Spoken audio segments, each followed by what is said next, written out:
Welcome, valiant volunteers! Let's plunge once more into the perilous... Welcome to the Mystery Channel, where we make history more mysterious than ever. Our tales are tall, our sources questionable, and if you're wondering what's going on, then welcome to the club. Many people are familiar with the story of PT-104 and her skipper, Captain Murray C. Baker. Said to be a mountain of a man, media of the time portrayed him as 10 foot tall and bulletproof. While his physical attributes are often exaggerated, his personal exploits and determination are not. Murray Baker was born 5th of March 1920 in Muldrow, Kentucky, a small, tight-knit community within the confines of Fort Knox. As the eldest of two brothers, he naturally took on the role of protector for his younger sibling James. Their mother tragically died during childbirth, a loss that their father, a temperamental and violent veteran of World War I, never forgave. He often took out his demons on his children, particularly resenting James for the death of his wife. Murray, with his strong sense of duty and loyalty, always shielded James from the worst of the abuse. In 1938, rumours circulated throughout the county about the accident that claimed their father's life, suggesting Murray had a hand in it. A short investigation ruled the death a set of unfortunate circumstances. With their father gone, the brothers enlisted in the Navy, both aspiring to become naval aviators. James excelled, quickly proving himself a natural in the cockpit. Murray, however, struggled due to his larger frame, which made the tight confines of the aircraft uncomfortable and his landings perilous. After one such disastrous landing, Murray made the difficult decision to transfer to the PT boat service, where his size and strength were assets rather than liabilities. James continued to distinguish himself, becoming a decorated pilot. His final mission saw him credited with shooting down 3 A-6 M2 float planes before crash landing his battle-damaged Wildcat on a carrier's deck. He succumbed to his injuries shortly after, but not before writing a final letter to Murray. When Murray received the letter, the grief and rage he had suppressed for so long erupted. It took 4 MPs to subdue him, and even then, reports state all involved left broken and bloody. Murray spent a month in the brig, but his superiors saw potential in his fury. They decided to channel his anger towards the enemy, assigning him command of PT-104, nicknamed Lean Jean. As the skipper of PT-104, Murray Baker became known for his cool and calm demeanour in battle. He was a man who gave no quarter and expected none in return. His crew respected and feared him in equal measure, knowing that beneath his calm exterior lay a deadly force, ready to be unleashed upon the enemy. Murray's leadership was marked by a relentless pursuit of the Japanese, driven by personal vendetta. His tactical brilliance and unyielding nature made PT-104 one of the most formidable vessels in the Mosquito fleet. Ahoy, welcome back to Boat Crew. We are off the coast of Vangunu. We're doing our second assault, trying to prompt an invasion here. Before we get really started in the combat, I wanted to say thank you very much to everyone that left some ideas for the backstory for Captain Murray Baker. I have an idea of what I'm going to do. I hope you really enjoy the intro that I've got planned. Tried to incorporate ideas from everybody. So there's an element of everyone's ideas in his backstory, as well as some of my own little flares and a few little Easter eggs. Anyway, let's get to it. We have our 2 squadron boats with us, armed with the Beauforts, and this boat is shaping up to be quite the little beast. Lean Jean is a mean machine, but without her crew, she'd be just another boat. We're armed with rockets, 20 mils, 50 cals, and yeah, we had a bazooka on board, but unfortunately we had to take that off the XO. I gave him a bit of a hard time in the last episode. He has difficulties staying aboard the boat, and Captain Murray Baker's been giving him a bit of a ribbing over it.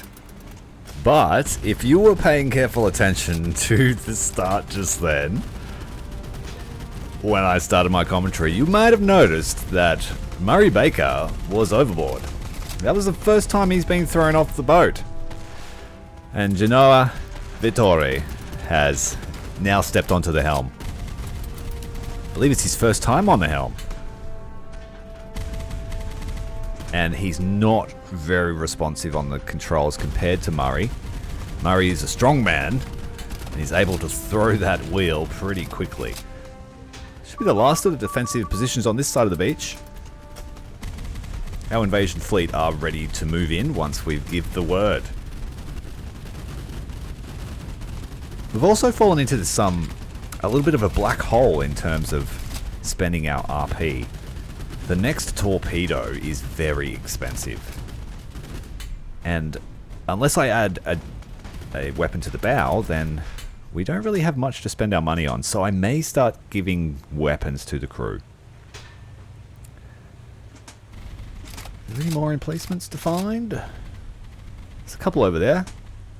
P-38s are taking care of them. Strafing runs with guns and rockets. That's really cool. Great support power.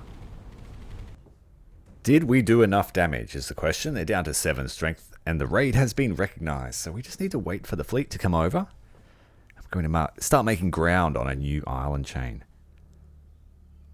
Let's head back to Pavuvu for a resupply.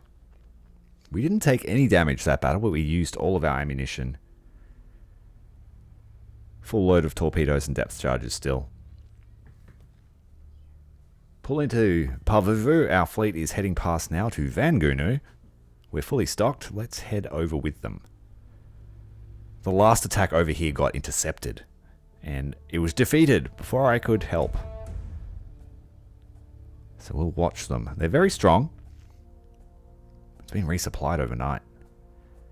But they should be able to handle that without my help. Let's just keep careful watch. I'm going to have to take a more proactive role in intercepting reinforcements and attack forces, which was not something I had to deal with in the last campaign, and I do like that. It's not enough to just take over a base and then leave. You have to sort of hang around and make sure no sneaky attacks happen overnight. We have 2 coastal tankers. Let's take them out for certain. See how the battle develops. They're very close together. Behind nets though. That's fine. We know how to defeat a torpedo net. Just don't shoot through it. Moderate base defenses will put out a fair amount of fire once they detect us. But I think we can handle these guys with probably a long-range torpedo this time. Squadron boats are in good shape. We could obviously fill out the squadron as well with our money.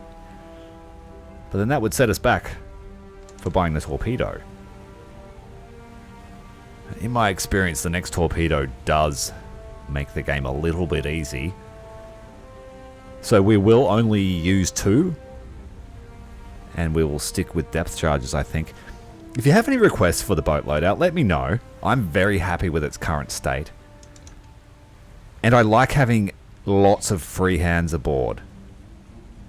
If we were to upgrade to the Bofors, we would lose a lot of crew in terms of loaders and the men to operate it. At the moment, we've got 5 men that are free to do whatever we need them to do.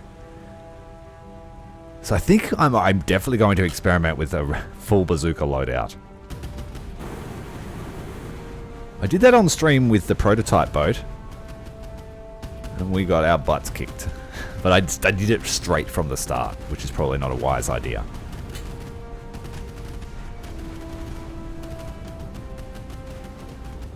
Big barrage with the rockets. Take that.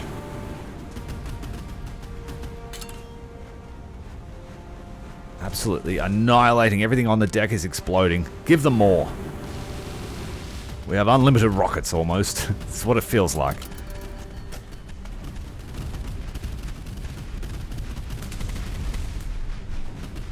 Probably more ammo efficient too, if you can land the hits.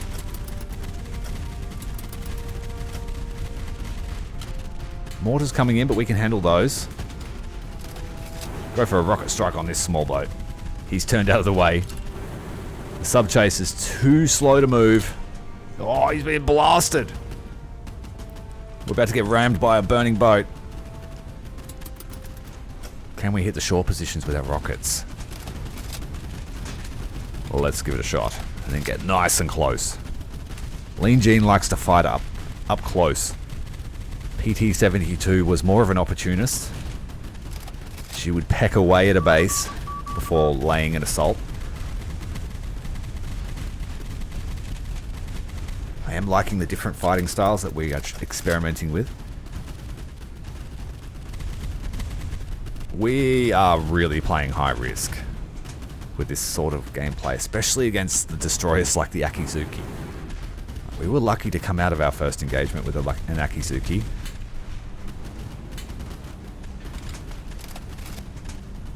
PT-72 made it through the war. I do worry a little bit for the future of PT-104 if we stick with this playing style. But Murray Baker is a determined man. Man Mountain.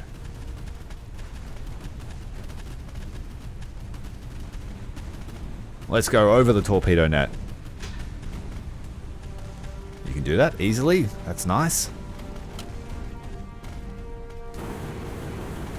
Rockets on the MG positions. While we close the distance, take out the watchtower. Annihilated. We have used up all of our ammunition though. Only what's left in the guns. Jumping that torpedo net seems to have confused our squadron boats. They didn't want to follow the same path. And we've just lost Murray overboard. Sorry, Murray. It's your second time in the drink. I think Vittori has earned his bazooka back. Most certainly.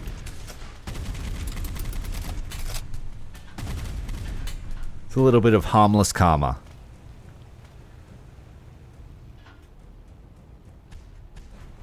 The Man Mountain is a strong man, but he's not immune. Let's get him aboard. Sly grin from Vittori as Murray clambers aboard the boat. Murray just sort of shuffles him out of the way, gets back on the helm. No words exchanged. Just a wink. Assault force on the way to Rendova, but as expected, Vangunu's been assaulted. What have we got here? In Fubuki class? 2 Fletchers and 2 Tenders. Woo! Good luck to the Japanese. As usual, they feel the horizon, but it is only small craft. Fubuki out there. It's about to run into some danger. It looks like our fleet are at rest, so they will take some time to reply. Got a Fletcher and a Tender there. Let's shuffle out, destroy the landing boats, give time for the Fletchers to get scrambled, and then we'll assault the Fubuki.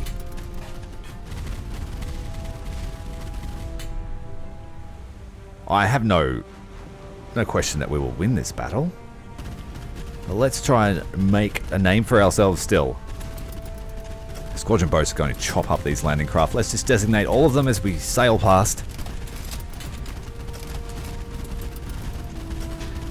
We've still got room for 3 more squadron boats.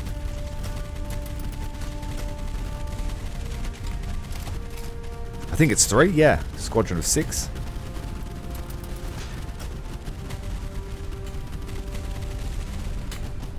Take that. Easy work, easy work.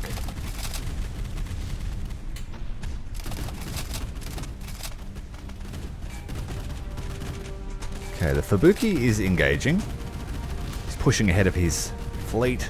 According to the minimap, he's firing on the my Tenders and Fletchers. So he's not worried about us yet. Running over the top of an amphibious tank. Whoa! Lost someone overboard. Almost hitting the camera there as he flew past. I'm going to leave him behind. We're in friendly waters. It's just one of the mechanics. He's not super critical to the boat at the moment. And our mechanics have life vests, so he can swim ashore if he needs to.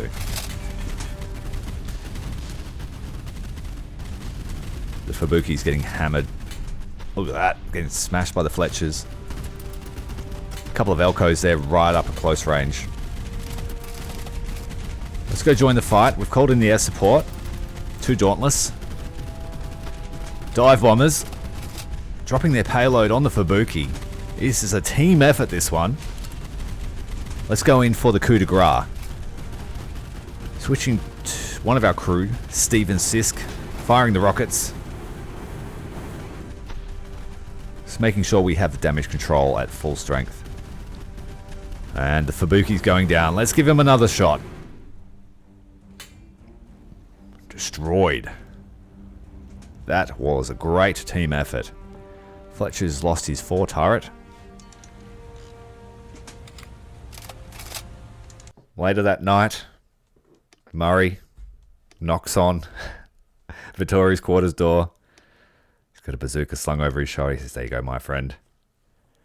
It's all yours. You earned it. But let's just keep that between us." Rendova will soon fall. They don't need our help. Let's move up to the next base, Ganonga. By the time we get there, we should be able to launch another invasion. So the cooldown timer is okay. As long as you manage that, you can just keep hopping from island to island. Do we have any targets of opportunity? Fubuki. There she is. Fish away. Nice and easy fish. We do have to contend with the pier. Slight chance it may hit, but the splash damage is okay. We'll use 2 fish to guarantee that kill. Torpedo net placement, not fantastic this time around.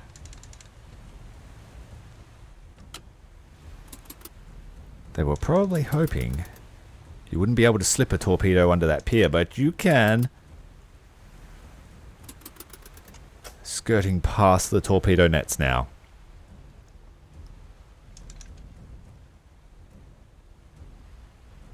Hit amidship. She's listing to starboard. Second fish. It's doing something funky. Slowed right down. Looks like it stopped. Nope, it's exploded too. And Fubuki going under. Now, I think we should just press the attack. Damage control can't keep up with that one, Skipper. That is true. The escorts are coming out now, but it's too late. You failed in your job. Mortars are up.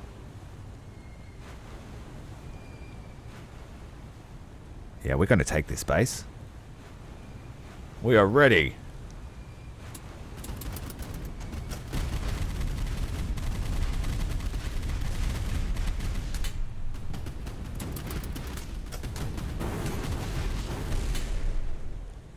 Oh yeah, I didn't tell you, did I?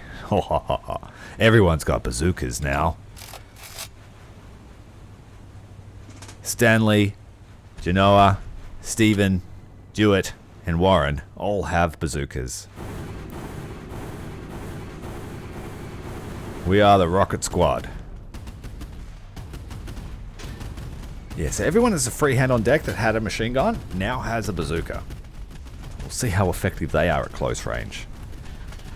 It's the only way I could think to really amplify our damage without changing the layout of the boat too much. The rocket aiming really helps to see where you're going. Please don't change that. It's a nice little feature.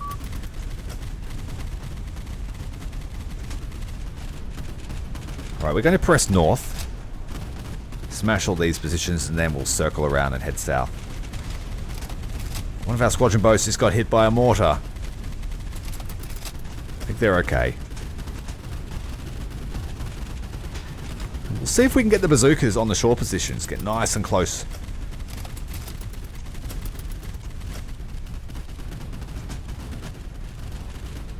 Boys engaging targets on both sides of the boat. Love to see. We have a wing of wildcats circling above, trying to draw some fire. Let's get nice and close. Get the bazookas out. There we go. Take that. Explosions everywhere. Oh, we are a bit close. We can't dodge that. Gun. Kill it. Oh, we lost someone overboard. Who was it? Vittori! Was it you? Yes, it was.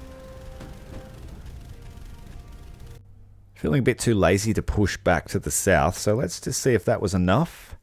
It wasn't. The raid results were we lowered the base by 20 points, but not enough to call in an attack. We will have to assault once more. Oh.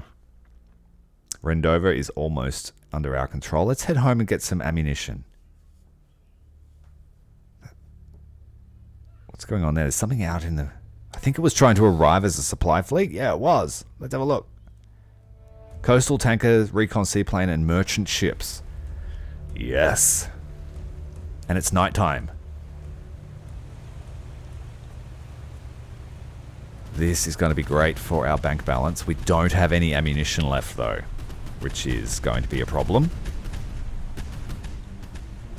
We do have our depth charges, and we do have some rockets in the tubes. We've been spotted by the recon seaplane.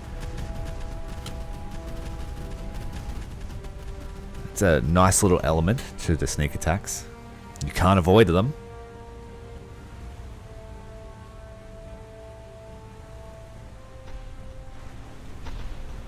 Stay well away from their fire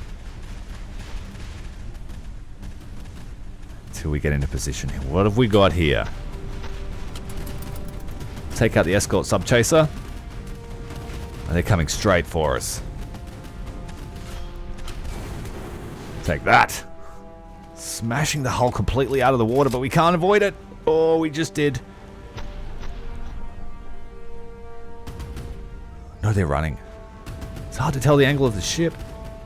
Wasn't paying enough attention. Get a little bit closer, and then we're just going to slam home as all the rockets that we have.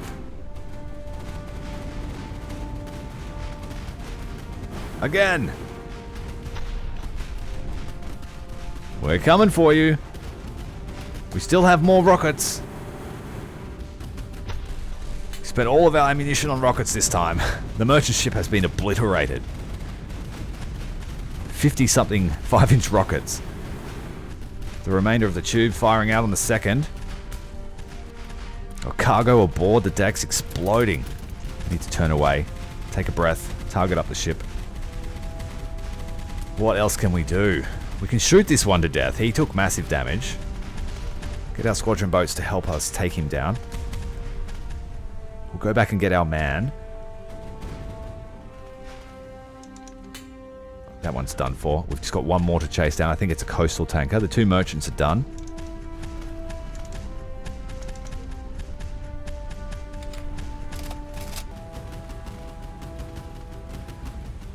Hot on the heels. But the only option really is depth charges. Squadron boat is in a bit of trouble. Listing heavily to port. Let's try and draw some of that fire away from him. Alright, nice and close now. We're going for a rocket rampage. Bazookas. Bazookas are the answer. And then we'll crack her in half with some depth charges. I don't even think we need to. She's going down from the rocket assault. Yes. The only thing left are minesweepers. Time to collect the spoils.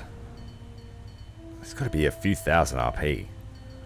That was great timing. That base falling and then the supply convoy having nowhere to go. 4,000 RP is tidy sum. The minesweepers are running home with the tail between their legs.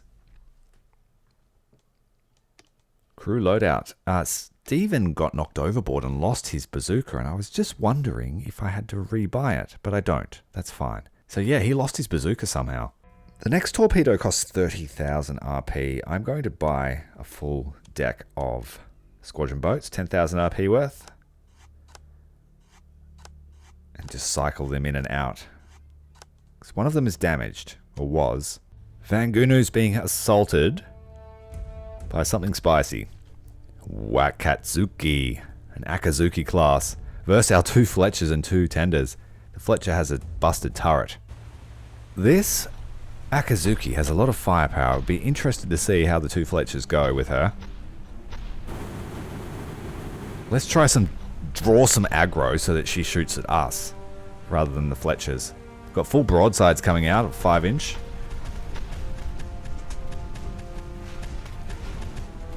Our ships are on the move. Let's head over to the tender, top up the ammunition.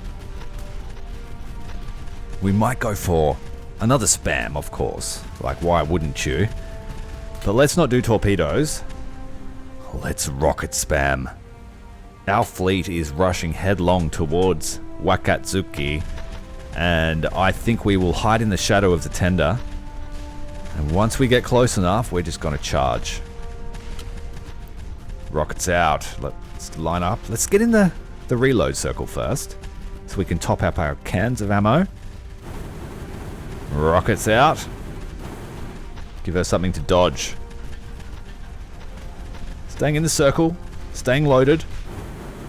Oh, that was a bit rogue. Alright, charge. Blood for the blood god. Take some bazookas to your turrets. Take all the depth charges. Couldn't get them all overboard. I was spamming the key too hard. She's been absolutely obliterated. Everything aboard is exploding. Men are screaming. Fires are burning. And that is another Akizuki class destroyer. Absolutely obliterated by PT-104 and the US Navy. Now, just because these guys are in little boats doesn't mean they shouldn't suffer the same fate as the Akizuki. We are going to push hard, close, spam the bazookas, spam the rockets. They're going to regret coming to Vangunu. Wait, is this Vangunu? I can't remember anymore. So many battles. So many islands. So many explosions. See you later, amphibious tank. Whoa, take that.